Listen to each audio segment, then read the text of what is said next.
You found a $24,000 1984 cruiser. The listing says ready to sail. By year 2, you have spent $47,000, and you still have not left the dock. That is how the dream price turns into a debt spiral. When survey surprises hide decay, the true cost of deferred maintenance explodes, and emotional buys overpower hard math. Before you chase that bargain, let us see what is really behind the next cheap listing. The label cheap sailboat in the United States market covers 3 main price bands, each with its own set of risks. In the $10,000 to $20,000 range, most boats are 25 to 35 feet, built in the late 1970s or the 1980s and still running on their original engines, often with over 5,000 hours logged. Surveys reveal that 70 to 80% require immediate engine repairs. Cosmetic updates like new cushions or paint are common, but beneath the surface, wiring, plumbing, and rigging are usually overdue for replacement.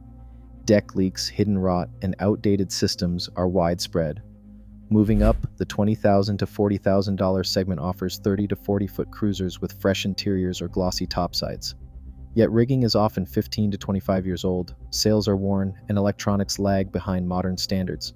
Half of these listings highlight recent cosmetic work. Surveys frequently find deck core moisture and electrical faults that can double repair costs.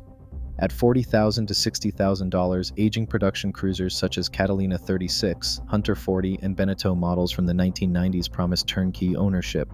Still, up to 30% show osmosis blisters and outdated safety gear. Annual maintenance runs 10 to 15% of value. Looming refits often exceed the hull's worth. Low prices nearly always signal deferred maintenance and hidden expense. A marine surveyor in Annapolis puts it plainly. On a 35 to 40-foot production cruiser, the real bill starts after you sign the check. The numbers back him up. Replacing a tired diesel engine runs between $18,000 and $35,000 in 2026. New standing rigging comes in at $8,000 to $18,000.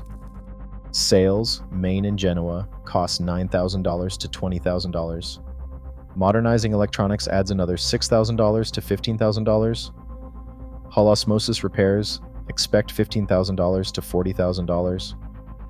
And if moisture has crept into the deck core, the fix can range from $10,000 to $50,000 depending on how far the rot has spread. These numbers aren't theoretical. In 2024, a buyer picked up a Catalina 36 for $28,000 thinking he'd scored a deal. The survey flagged old rigging and a few soft deck spots. By the time the mast came down and the deck was opened up, the repair estimate ballooned to $32,000 just for the core. Add new rigging and sails, and the refit total hit $68,000 before the first real cruise. One expense unlocks the next. Fix the deck and you'll find corroded chain plates. Replace the engine and you're likely to discover failing fuel lines and wiring. The maintenance cliff isn't a myth, it's a spreadsheet full of invoices that quietly add up to more than the boat itself. Labor rates in 2026 have rewritten the old math for anyone hoping to refit a used sailboat. Marine yards across the U.S. now bill $110 to $175 an hour for skilled work, with the Gulf Coast at the low end and New England or the Pacific Northwest pushing the top. Haul-out fees run $5 to $10 per foot, so pulling a 40-footer for inspection and repairs can cost $400 just to get started. 6 months of storage adds another $1,000 to $1,800, depending on region and demand. A yard manager in Annapolis puts it bluntly: most buyers budget for parts, not labor, but labor is half the bill, and it is only going up. Insurance has become a wall for older boats. Many providers now refuse to cover hulls over 30 years old unless there is proof of recent rigging, a dry deck core, and no sign of blisters.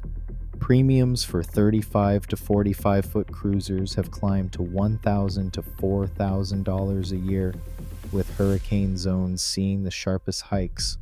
An insurance broker in Florida explains, one rigging issue or a bad survey and you are either denied or hit with a 50% premium increase.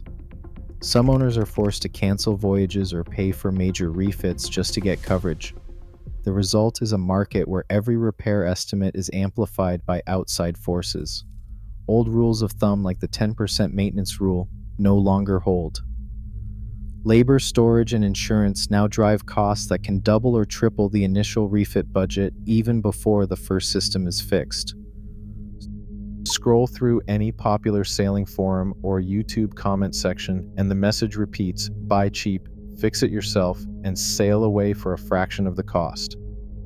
Stories of $20,000 blue water boats crossing oceans on a shoestring fill the internet, but what is missing from these highlight reels is the reality behind the camera. Survivorship bias means we only hear from the handful who finish the journey, not the dozens who stall out, give up, or quietly relist their boats after a year of frustration and mounting bills. The math on do-it-yourself projects is not what it seems. Owner surveys and forum threads show that even basic refits, like replacing rigging, fixing deck leaks, or updating wiring, can soak up 200 to 500 hours of hands-on labor. That is months of weekends, often dragging on for a year or more. And before the first wrench turns, new owners spend $2,000 to $5,000 just on tools, moisture meters, grinders, torque wrenches, and safety gear. For a deck core repair alone, expect to invest in specialty tools most people will never use again.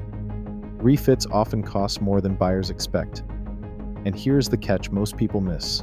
Over 60% of U.S. yards now restrict or ban owner-led structural work.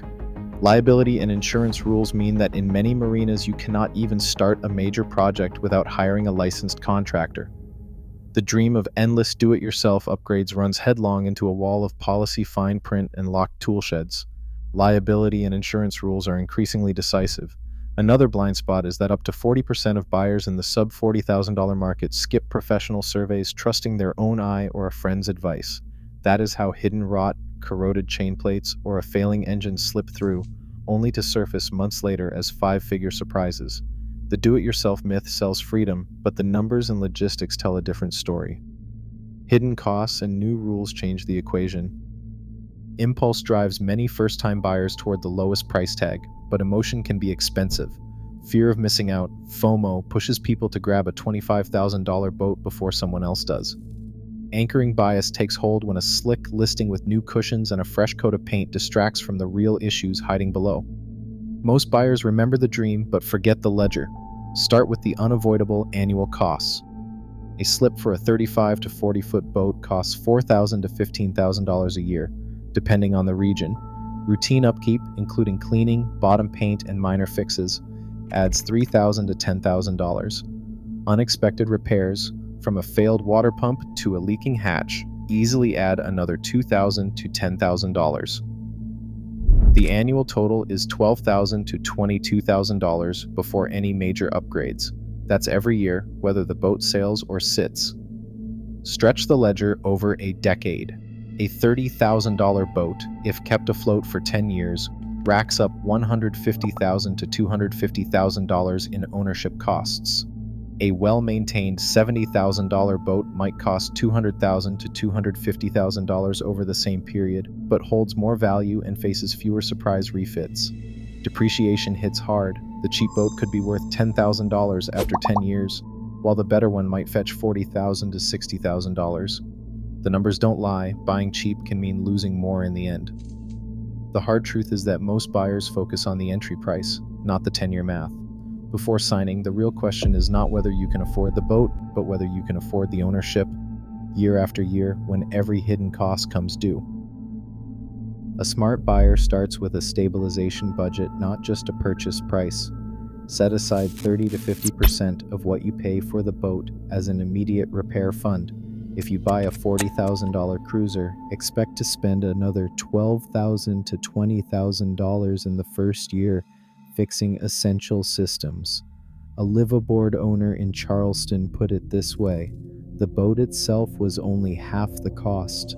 The rest was making it safe enough to sleep on every night. Look for value signals that stand up to scrutiny. An engine with fewer than 3,000 hours and clear maintenance records is a green flag.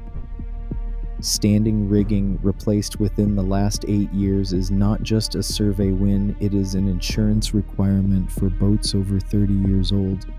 Dry moisture readings in the deck and hull matter more than shiny woodwork. If a seller cannot provide receipts for major work, assume it has not been done. Insurance brokers recommend keeping a folder with every survey, invoice, and upgrade log.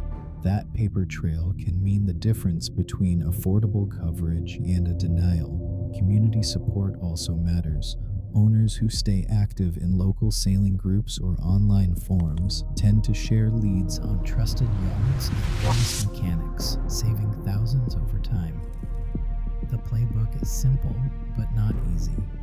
Budget for stabilization, chase hard evidence of recent work, and never skip the paperwork.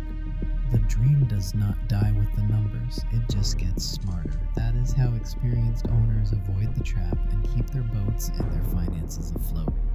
Right now, the median refit on a $30,000 sailboat routinely tops $45,000 before the first real cruise, even as yard rates and insurance minimums climb year over year. The math isn't changing, only buyer awareness can. The dream survives, but only if you run the numbers first. Stay sharp out there.